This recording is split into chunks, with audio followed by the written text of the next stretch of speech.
You've come to the right place if you're looking to create, launch, and scale a high-value online training program. I'm your guide, Chris Badgett. I'm the co-founder of LifterLMS, the most powerful learning management system for WordPress. Stay to the end. I've got something special for you. Enjoy the show. Hello and welcome back to another episode of LMS Cast. I'm joined by a special guest. Her name is Sarah Duran. You can find her on the Hustlers Manifesto podcast. You can also find her at fruitioninitiatives.com. Welcome to the show, Sarah. Thanks so much for having me. Let's get into independent work. Why should people work for themselves? So there's course creators out there, coaches, people who are running WordPress agency businesses, marketing agencies out there. What is independent work in your view? And let's get folks excited about it. Really those who are like just starting to dabble as like, hey, maybe I can do this on the side. Great. So I fundamentally believe that working for yourself is better than working for other people. I've worked for myself for going on 10 years now. And before I did that, I felt like everything that I did in my work life was controlled by someone else. My time was controlled by other people. My money was controlled by other people. What I had to do, basically 8 hours of my day was controlled by other people. And back in the day, I think pre-COVID, where I had to do it was also controlled by other people. And that just felt like a given. It just felt like that's the way things are. You just like get a job, you work your way up the ladder, et cetera, et cetera. I sort of fell into independent work by accident and was incredibly surprised that I could make a lot more money than what I was making before as basically an independent consultant is how I started my business. I was making a lot more money. I was working a lot less time-wise. And I was able to structure it exactly how I wanted. Now, I think the flip side of that is with control and with freedom comes responsibility, right? So I also had to I was forced to make a lot of decisions for myself that other people had been making for me. How to spend my time, how to decide what I charge people, how to decide what kind of work I wanted to do. And so it takes a really high level of personal awareness and personal responsibility to make it work. You have to be able to get super clear with yourself about what you want to get out of your work, whether that's a business of one. Solopreneurs are primarily the folks that I work with, or whether you're thinking about starting a company. But fundamentally, I think that it leads to humans that have more self-agency and which I think makes us a little bit better able to function in the world because we're better able to take care of ourselves and subsequently better able to help take care of each other. Awesome.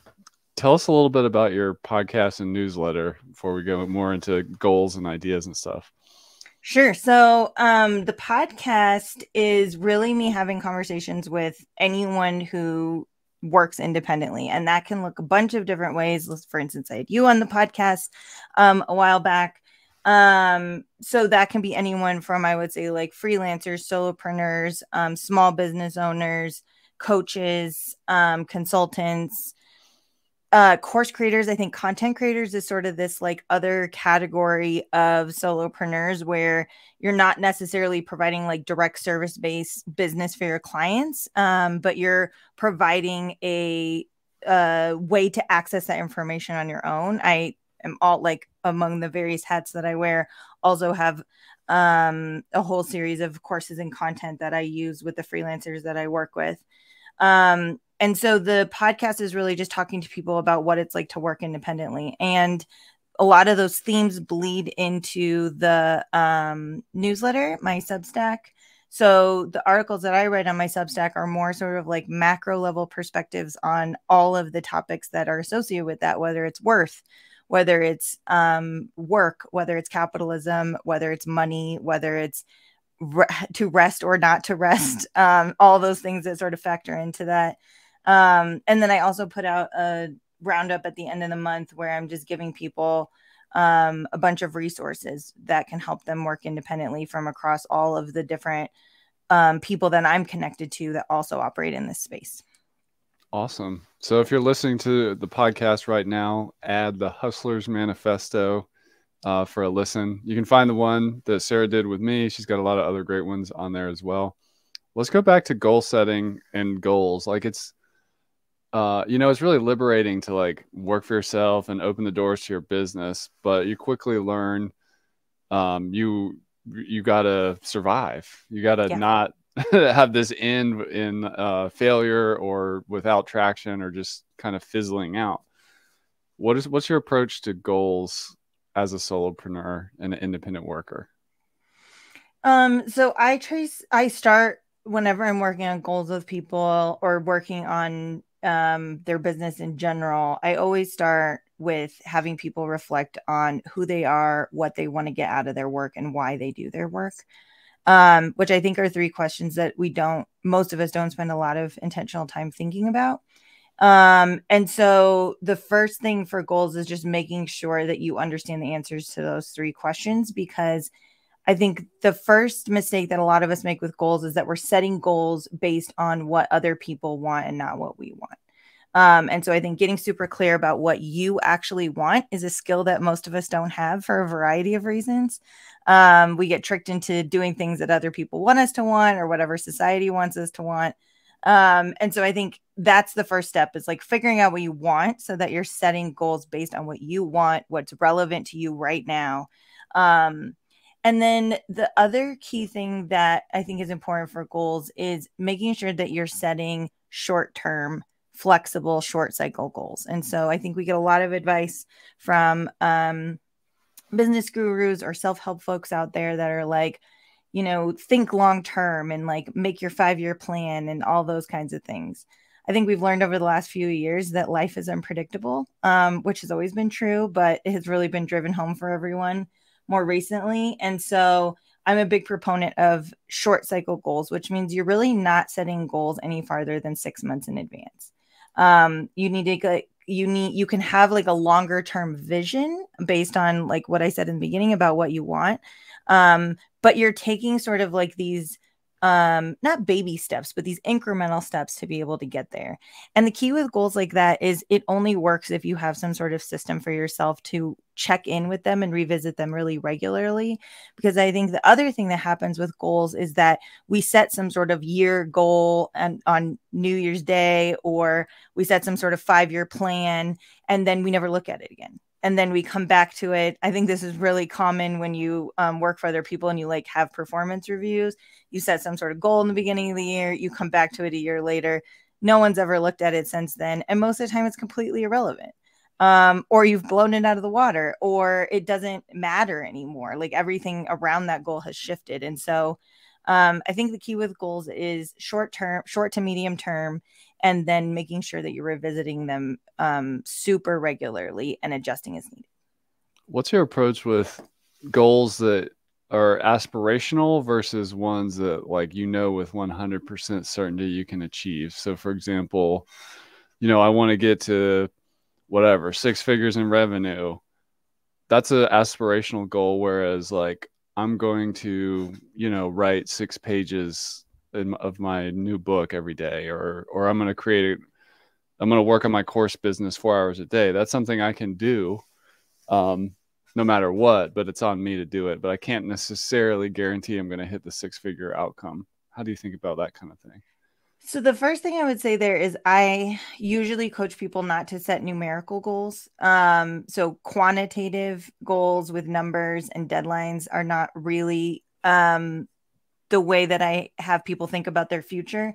So I think my first answer to that is, if you were to tell me you wanted to make 6 figures by the end of the year, my question would be, what does making 6 figures by the end of the year give you? So what does it look like and feel like? What does that number give your life? And that's your goal. So your goal is the qualitative goal. What is the quality of what that amount of money gives you? Because you might be able to hit that goal in a way that you're not making 6 figures, but you've checked off the boxes about what it looks like and feels like to get there. I think it also makes it a little bit, it makes it more concrete, isn't the word. It makes it more relevant, and it makes it resonate with you, with yourself a little bit differently when you're setting goals like that. But the other thing I would say is when I have people do an exercise around what they want, which is directly then connected to sort of their goal setting conversations, is I have people think about 10 things. And I think people in the audience would be surprised about how difficult it is to actually come up with a list of 10 things that you want. And so 3 of those things should be easy, no brainers, going to achieve them no matter what. 3 of those things should be a stretch. 3 of those things should be, this may or may not happen, like it's a big stretch. And then 1 of them should be a miracle. And so what that does is it gives you sort of this range. Because I think the other thing we do is we sort of limit ourselves in our thinking to what's possible in the moment. So just going back to the idea that we and the world around us is incredibly flexible and constantly changing. Things that we thought were never possible could be possible. And so I think it's important I think the goal setting, the like smart goal setting language is about feasibility. And I actually encourage people to think big. Think big, but think qualitatively, and then make sure you're having those interim strategies. So I think like writing 6 pages of your book, or doing, 10 minutes of content every day or something like that. That's a strategy. And so if your big picture goal is like, by the end of the year, I want to finish this course, then what you ultimately have to do is break that down into the tiny pieces that have to happen in order to do that. So that's where like the goal has to have a plan.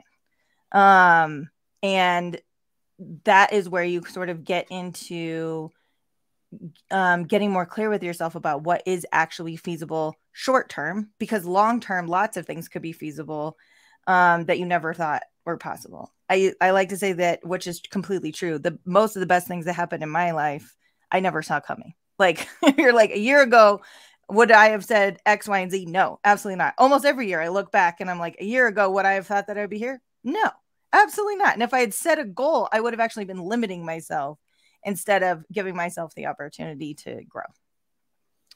A question around mindset. I'm like super optimistic actually, but sometimes I come across folks, and I have my moments too where I'm like, I don't really know what I want, but I just don't want X. Like I want to quit my job, or I want to, get in a better living situation, or I want to get out of this situation. But how do you help people focus on and crystallize that goal, particularly if it's like less quantitative, and how you want to feel or be in the world, or like, can you give us some examples of what that might look like, and how to help somebody who's in a more negative mindset pivot to the positive view or the opportunity view? Yeah, so I think having that juxtaposition is really helpful. So if you can't think about what you want, thinking about what you don't want can be a really helpful step to get there. And so the first answer is like not very concrete, but I think it's important, and it is that it takes, like, the more you do it, the easier it gets. So like I said, I don't think that a lot of us actually, I think understanding what you truly want is a skill set that most of us don't have, and it takes time to develop that skill set. So Vision. that's like, yeah, that's what it takes. That's one answer, and that's not like concrete examples. But I would say, I'm trying to think of a good example. So for the solopreneurs that I work with, I'll give you an example of like maybe like the type of work that they want to be doing versus the type of work that they're doing now.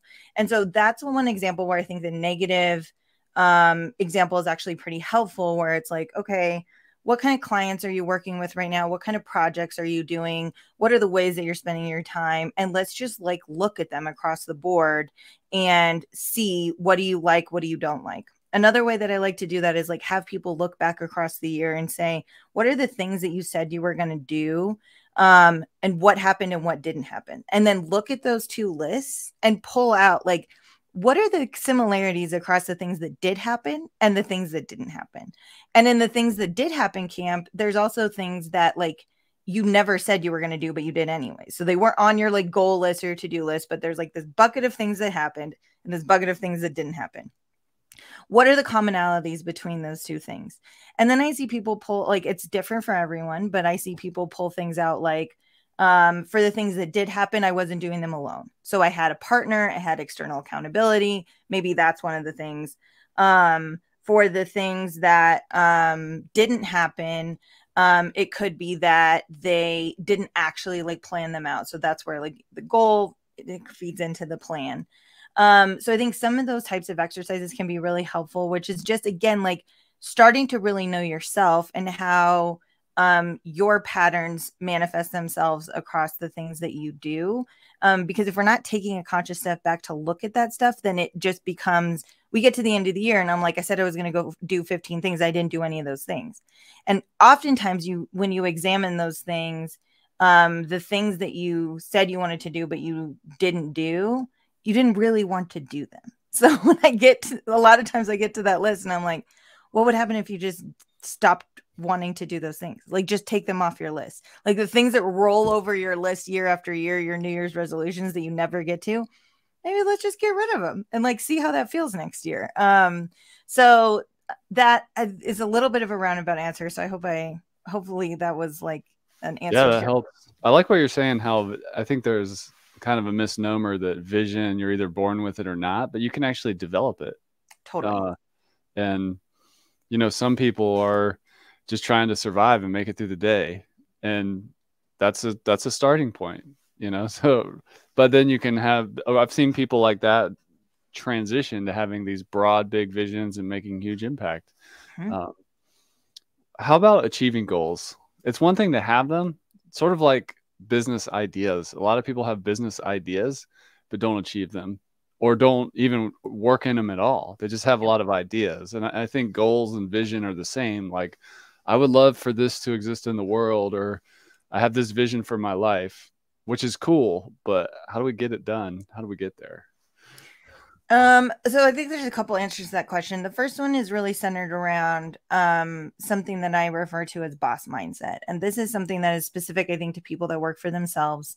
I think a lot of us are either natural visionaries or natural planners and doers and executors. Some of us fall a little bit in between. But there's no way that especially if you're a business of one, and I think even most entrepreneurs start off with an idea and they're like a business of one, or at least when they're in that ideation phase, you have to recognize for yourself where your strengths lie in that like spectrum of vision versus executor. And you have to be able to do both to a certain extent. So you have to be able to push yourself in whatever direction you're least comfortable in, because so many, like you said, so many visionaries don't have the planning capability or the execution capability to be able to make their dreams happen. And so many amazing things get lost. I've worked with, as a project manager by trade, I work with tons of people who are like, I see this thing, but I don't actually know how to get there. And so I'm very much a person that sort of like balances, like I'm like a balancing in both of those sides. Maybe I'm in the middle of that spectrum to a certain extent.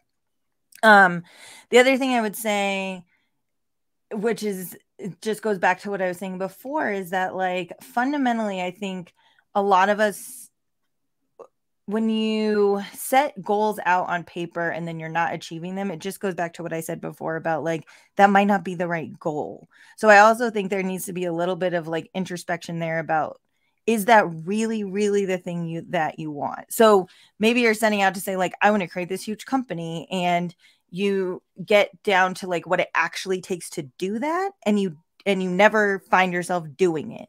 Or I want to like grow my audience, but I can't bring myself to show up on Instagram or LinkedIn. This is a big one for me, where I'm like, I feel like what I'm supposed to have is this like huge audience, and I can't, like, it is like pulling teeth to like show up on social media in that way, in the way that I see other people showing up on social media. And so I had to adjust the goal. I had to adjust the way that I was approaching that to make sure that it was reflective of my strengths and who I am and what I actually want to be doing with my time.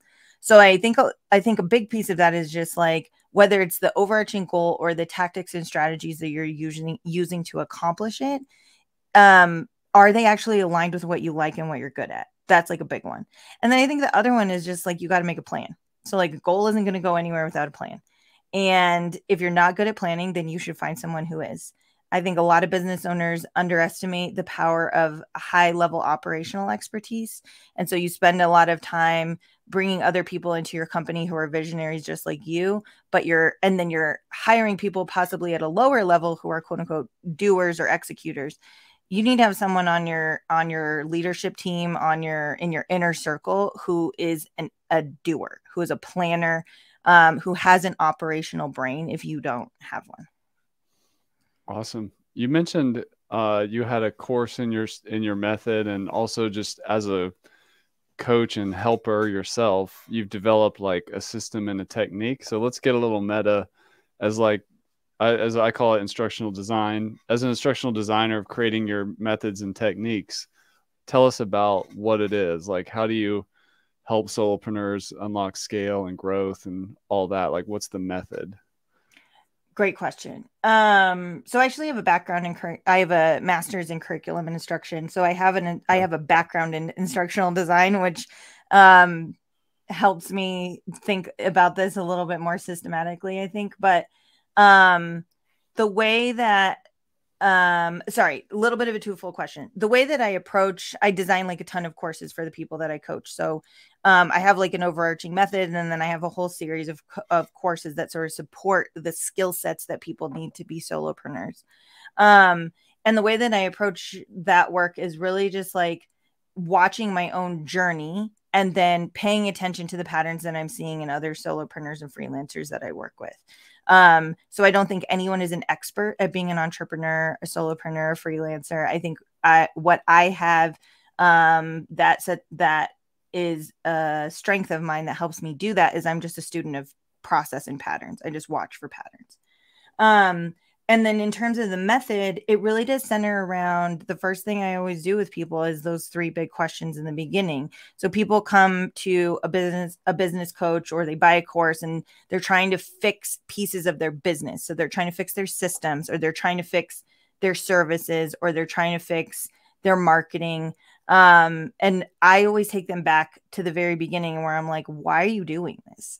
Like, what is your business about? How does it connect, especially for solopreneurs? How does it connect directly to who you are? How does it complement who you are? How does it lean on your strengths? And what do you want to get out of your work? And how is your business model structured to support that? So if you want to be making $1 million in the next year, your business is going to look pretty different from someone who wants to work 10 hours a week.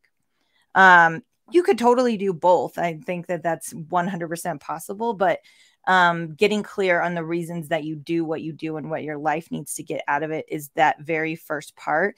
And then we're building your business on top of a foundation of who you are and what you want out of your work, instead of just coming in with Band-Aid measures. So like, here's how you talk differently to your audience. Here's how you adjust your sales cycle. All of that stuff is great and important and comes next.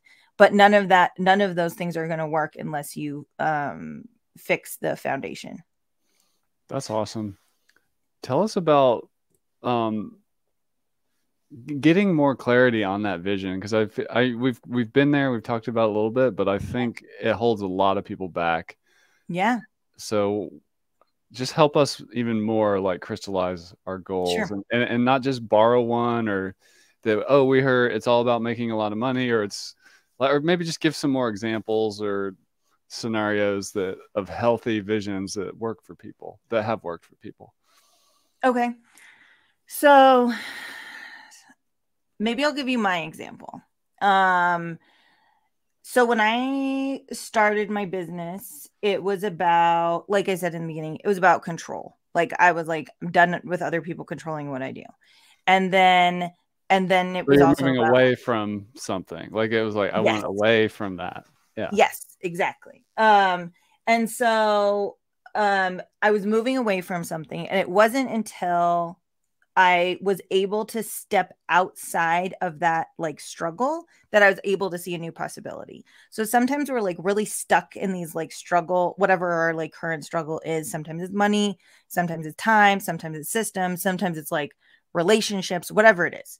And so I'm a big proponent of like, you have to get out of that current struggle, or you're not going to be able to see a different way. You're just going to be stuck. When you're struggling, all you can see is the struggle. Just turn off the pain. Turn off the pain. Exactly. Right? And there's a bunch of different ways you can do that. Yeah. So stepping outside of your current situation, I think is helpful. And maybe that's not true for everyone. Maybe you're not like, I'm not struggling. I just need to like get to my vision.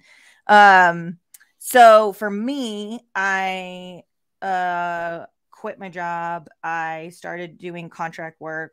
And then I think it all goes back to just being self-reflective and paying attention. Like, you just really need to pay attention to yourself, and listen to the signs that like the universe is giving you. I know that sounds woo, but like a lot of us just aren't paying attention. Like, we're getting the signals of like, I should or should not be doing this, or like, this is my work to do in the world. And we're just not listening. We're not watching it.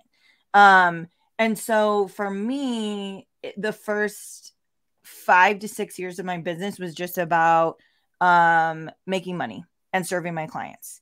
And I got to a place where I was like, okay, I've built this business. I've been doing well over 6 figures for a few years. And I was like, something about this is working. I figured something out here. And I realized again, like, this level of freedom that I have, I think most people don't even realize that that's possible. Like, if you're working a 9-to-5 job, you don't even realize, like, it had never occurred to me that freelancing was even an option. It was just something that I inadvertently started doing. And then as I did that, I started recognizing that I could help other people achieve that same level of freedom. And so I was like, and again, like, I was being self-reflective about it. I did not have a coach at the time. I think having an outside perspective, having a thought partner is really helpful for these kind of things.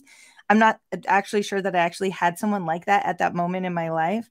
I definitely did later on. And so I think that's actually a really good strategy, is like just having someone that you can have an open conversation with, not who's going to tell you what to do, but who's just going to ask you like a bunch of really good questions. And at that point, it was also about passive income for me. So I was like, I'm going to create a course. I'm going to do, some things so I can just like start having like other income streams where it's not just my time. And from there, it all just like, it became more and more clear as I continued to do it. So I also think the other thing is like, we wait for clarity before we act. And I think that you have to act your way towards clarity. So like, you actually aren't going to know what your vision is until you start moving towards it. And the more you start moving towards it, the more you're going to realize. And again, it's both those positive and negative examples. You're going to see things, you're going to read things, you're going to interact with people where you're like, okay, I'm getting closer when I'm doing this. I'm getting farther away when I'm doing that. Or like, this idea resonates and that idea does not resonate. And so it really is about just like, sometimes I refer to it as like breadcrumbs. Like, you like see things, or you hear things, or you interact with people, or you get opportunities, and you're like, okay, I can see the path forward as I'm doing this. And then you follow it, which is another reason why I advocate for flexible goals, because if you have hard goals, it's really hard to follow those breadcrumbs and listen to those signals as you're moving toward it. How often should we be checking in or like reevaluating our goals? I know, constantly is a good idea, but like, if there's a cadence to it over the course of a year, what do you recommend? You mentioned don't plan more than 6 months in advance. So there's that, but yeah. And I think you can set what I refer to as milestones a little bit further out. Yeah. Maybe up to a year. I would say you're reflecting on your goals at least quarterly. So I advocate for like a quarterly review. And then definitely an annual review. At that annual review, you're really going a lot deeper. You're revisiting some of those foundational pieces about like, who am I? What do I want out of this? Because all that stuff changes, right? Like what I wanted 15 years ago is not what I want now. What I wanted before I had a kid is not what I want after I had a kid. The way my time is going to be structured, the amount of money I need, all that stuff changes. So I think it's not just your goals, but it's also those foundational pieces. You have to make sure that you're revisiting them at least quarterly and then doing a much deeper dive annually. And then there will also be moments where like, again, just like paying attention, like watching yourself. There'll be moments where I'm like, oh, something's off track here. Like somehow this direction that I started going, like this is not, and then I will just be like, okay, now I need to sit down and like rethink this.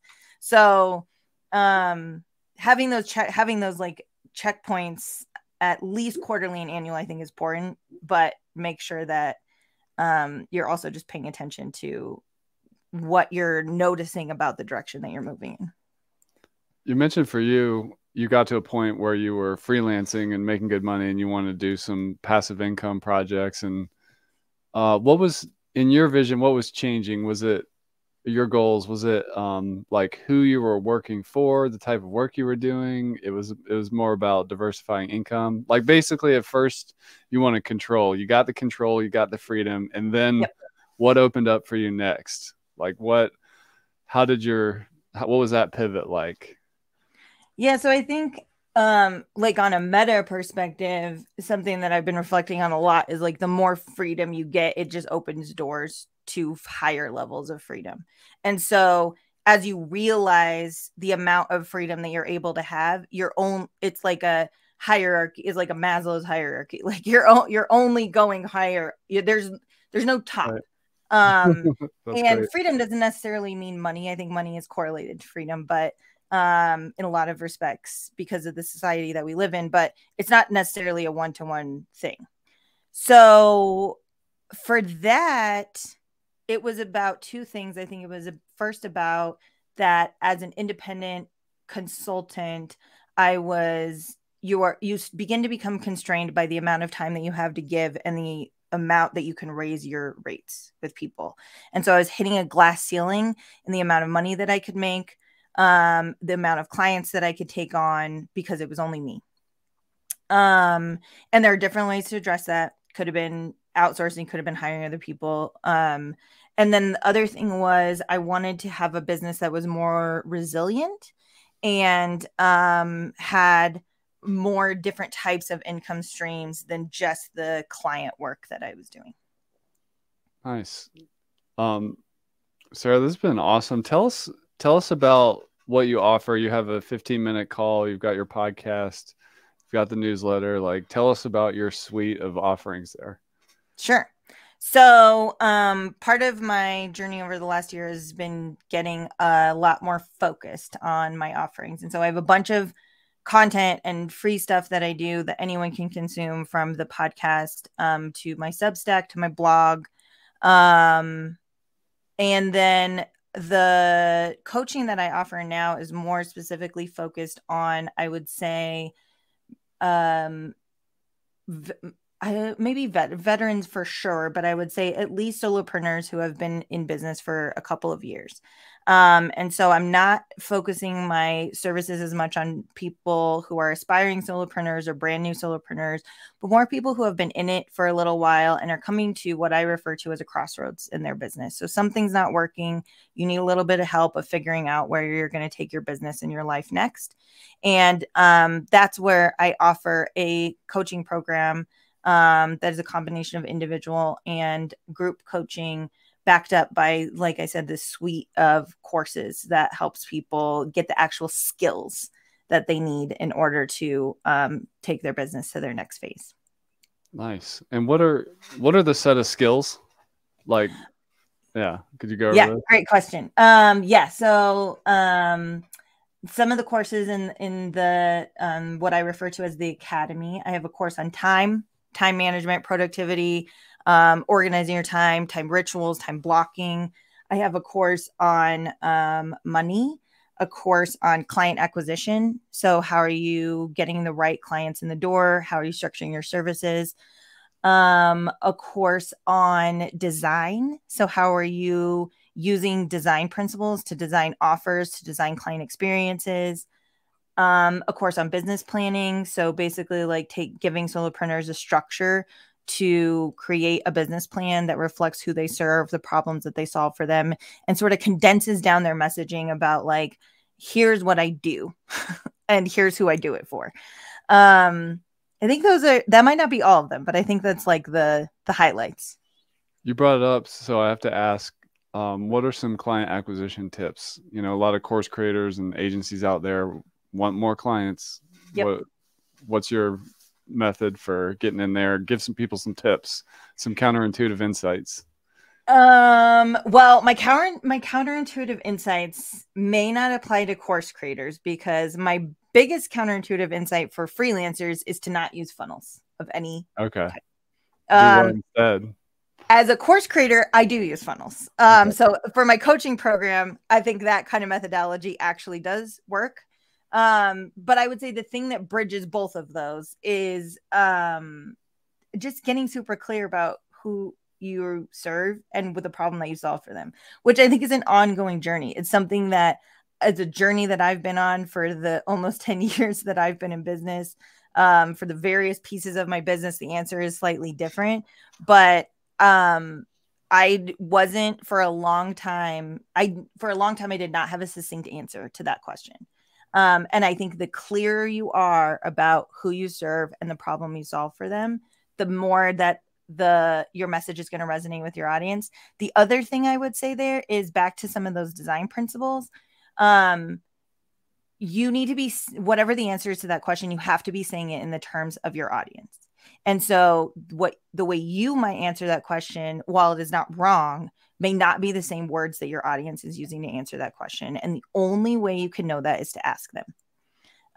So having as many conversations as possible with people who are your ideal client, and just asking them, not selling them anything, not trying to get them to join your program, just literally listening to the problems they're dealing with, the things they've tried before, how they think about fixing them, all those kinds of things.